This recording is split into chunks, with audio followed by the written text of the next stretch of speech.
বিসমিল্লাহির রহমানির রহিম। আসসালামু আলাইকুম। নতুন পুরাতন বন্ধু সবাই কেমন আছেন? আল্লাহর রহমতে আশা করি সবাই খুবই ভালো আছেন। এই তো দেখুন আজকে আবারও বিকালের একটা মজাদার হেলদি নাস্তা নিয়ে চলে আসলাম বন্ধুরা। খুবই সহজভাবে আমি নাস্তাটা করে দেখাবো।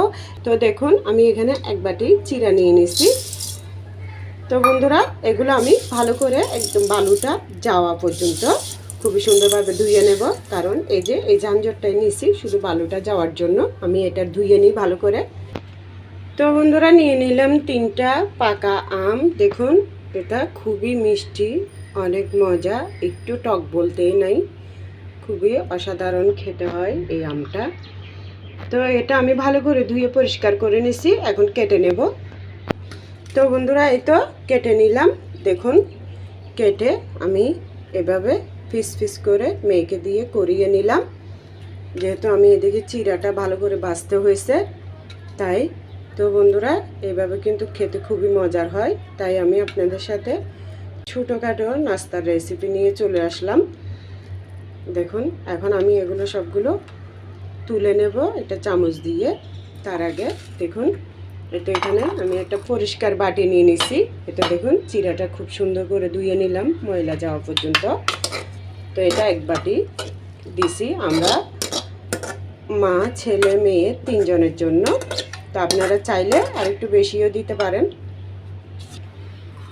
তো বন্ধুরা যেহেতু আমরা 3 জন তাই 3 জনের আন্দাজ অনুযায়ী আমি চিড়াটা দিলাম। তো বেশি বাড়িয়ে কমিয়েও দেওয়া যাবে, তবে এটা বাসি করে খাওয়ার কোনো প্রয়োজন নাই, যেহেতু ঘরের মধ্যে এই চিড়া সবসময় থাকে। তাই যখনই ভালো লাগে এই প্রচণ্ড গরমের মধ্যে এই তো এরকম একটা পেট ঠান্ডা করার মতো নাস্তার রেসিপি করে রাখলে। তো দিয়ে দিলাম নারকেল স্বাদ অনুযায়ী বেশি করে, আপনারা যে যেভাবে নারকেল পছন্দ করেন ওভাবে দিতে পারেন। তো দিয়ে দিলাম চিনি। তো অল্প করেও করতে পারেন, বেশিও করতে পারেন, যে যেভাবে খেতে ভালোবাসেন ওভাবে করে নিতে পারবেন। তো দিয়ে দিলাম অল্প করে লবণ। লবণটা দিলে স্বাদের ব্যালেন্সটা খুবই ভালো হয়।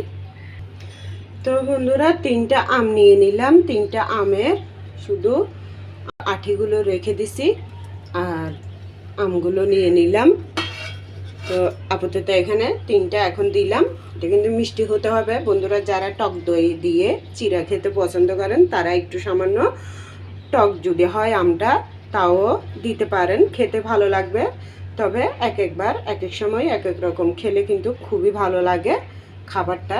তাই আমি আজকে খুবই মিষ্টি আমটা দিলাম, এখানে কিন্তু কোনো টক আম নাই।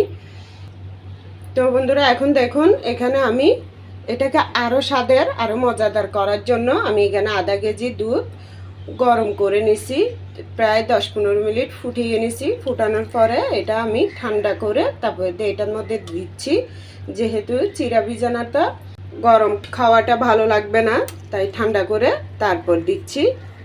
তো আমি কিন্তু বাটিটা মনে করছি কমই হবে, এখন দেখছি এটা ভিজিয়ে আরও বাড়তি হয়ে যাবে। তো এটার মধ্যে সম্পূর্ণ দুধটা দিয়ে দিলাম, দিয়ে 10 মিনিট পর্যন্ত ভিজিয়ে রাখি। তো বন্ধুরা দেখুন আমি 10-15 মিনিট পর চলে আসলাম। তো এটা শুধু 10-15 মিনিট না বন্ধুরা, এটা আপনারা আধা ঘন্টা অথবা এর চেয়েও বেশিও রাখতে পারেন। যত বেশি রাখবেন ততই বেশি চিড়াটা ভিজে অনেক নরম হয়ে যায়। তো বন্ধুরা দেখুন আমি একটা পোস্ট নেওয়ার জন্য এটা এভাবে সাজিয়েছি। তো দেখুন কত সুন্দর লাগতেছে মাশাআল্লাহ। যেমন দেখতে সুন্দর তেমন কিন্তু খেতেও অসাধারণ হয়েছে বন্ধুরা। এই যে দেখুন এখানে এই যে চিড়ার মধ্যে ডুবে যাচ্ছে বিদায় একটা আমের আটি দিয়ে তারপর দিয়ে আমি এটা বসিয়ে দিয়েছি। তো বন্ধুরা এখন দেখুন এখানে কিন্তু দেখুন আস্তে আস্তে ভিজে কতগুলো হয়েছে।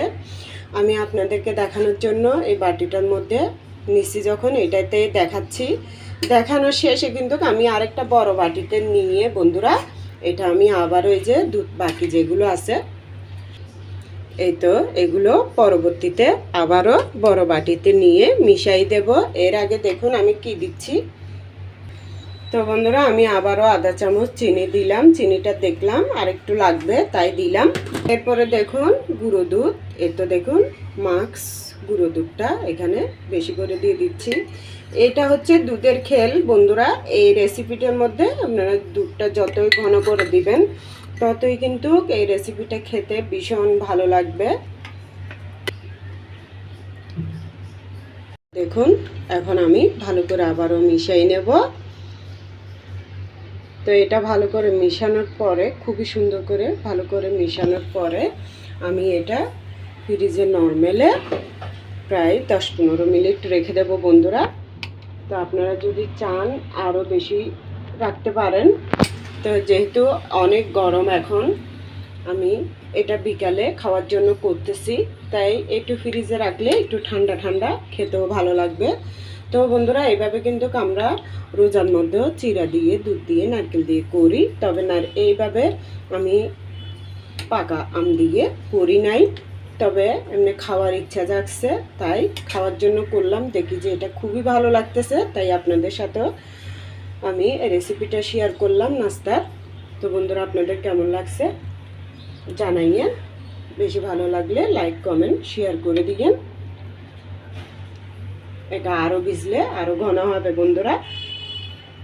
এটা কিন্তু আমি ভালো করে ছোট বাটির কারণে, তেমন ছোট না, এটা বড়ই, তারপরেও দেখুন এটা যত বাড়তেছে তাই একটু মনে হচ্ছে যেন গিজ গিজ হয়ে গেছে। তো এটা ভিজুক, ততক্ষণ আমি নরমালে রেখে দিই বন্ধুরা 10-15 মিনিট পর্যন্ত। তো এটা এভাবে 15 মিনিট পর্যন্ত যদি আপনারা ফ্রিজে রাখেন, সাধারণ একটু ঠান্ডা ঠান্ডা খেতে খুবই ভালো লাগবে। এই গরমের মধ্যে মনটাও খুবই জুড়িয়ে যাবে। তো বন্ধুরা চলুন আমি ফ্রিজে কিছুক্ষণ রেখে দিই নরমালে। তো বন্ধুরা এই তো চলে আসলাম 15 মিনিট পরে। তো এখন এটা বাটি 3টার মধ্যে বেড়ে নিচ্ছি, যেহেতু আমরা 3 জন, আমার ছেলে, মেয়ে আর আমি। আপনাদের ভাইয়া তো আসলেও খেতে পারবে, সমস্যা নেই। দেখুন কত ভালো লাগতেছে। তো আপনারা চাইলে আমটাকে একটু ব্লেন্ডার করে অথবা হাত দিয়ে কচলিও দিতে পারেন, তো এটা আর একটু ঘন হবে। তো আমি এভাবে রাখলাম, আপনাদের যেভাবে ভালো লাগে সেভাবে খেতে পারেন। কত ভালো লাগতেছে, খুবই অসাধারণ একটা গ্যারান লাগতেছে। সব তো দুধই দিলাম, গরুর তরল দুধ, সেখানে আবার পটরের মাক্সের দুধটা। তো এখানে আমি পানি ইউজ করি নাই, আপনারা নিজেরাই দেখছেন। তো বন্ধুরা এখানে আবার একটু নারকেল ছিটিয়ে দিচ্ছি, কারণ আমার তো নারকেল ভীষণ পছন্দের। তো আপনারা ভালো লাগলে দিবেন, নাইলে একসাথে মিক্স করিয়ে দিলেও হবে। দেখুন নারকেলটা দেওয়ার কারণে মোবাইলে কিন্তু এটার লুকটাই পাল্টিয়ে গেছে। তো দেখুন কত সুন্দর লাগতেছে বন্ধুরা। আমি ছোট এক বাটি আপনাদেরকে দেখাই চিরা ভিজার দিছি। এখন দেখুন কতগুলো হয়েছে। এত 3 জনের জন্য নেওয়ার পরে এই দেখুন এখানে আপনাদের ভাইয়াও খেতে পারবে, তো ওনার জন্য একটু রেখে দিলাম। তো ওনারটা আর এখন সাজানোর প্রয়োজন নেই, খাওয়ানোর সময় সাজিয়ে দিলে হবে। তো দেখুন বন্ধুরা আমার এই সাধারণ বিকালের নাস্তার রেসিপি আপনাদের কেমন লাগলো। তো ভালো লাগলে লাইক কমেন্ট শেয়ার করে দিয়েন। আর আমার শরীরটা তেমন ভালো নেই, তাই আমি রান্না করছি সবসময় আপনাদের সাথে, যে রান্নাগুলো শেয়ার করি সেই রান্নাই, তাই আর রান্নার ভিডিওটা করলাম না, তেমন শরীরটাও ভালো লাগতেছে না তাই। তো বন্ধুরা সবাই দোয়া করবেন যাতে আমরা সবাই সুস্থ থাকতে পারি, ভালো থাকতে পারি, সবাই যাতে এই যে ইউটিউবের রান্নাগুলো কাজে সবাই লিপ্ত থাকতে পারি নিয়মিত। তো সবাই সবার জন্য দোয়া করবেন, আমি আপনাদের সবার জন্য দোয়া করি। সবাই ভালো থাকবেন। আল্লাহ হাফেজ, আসসালামু আলাইকুম।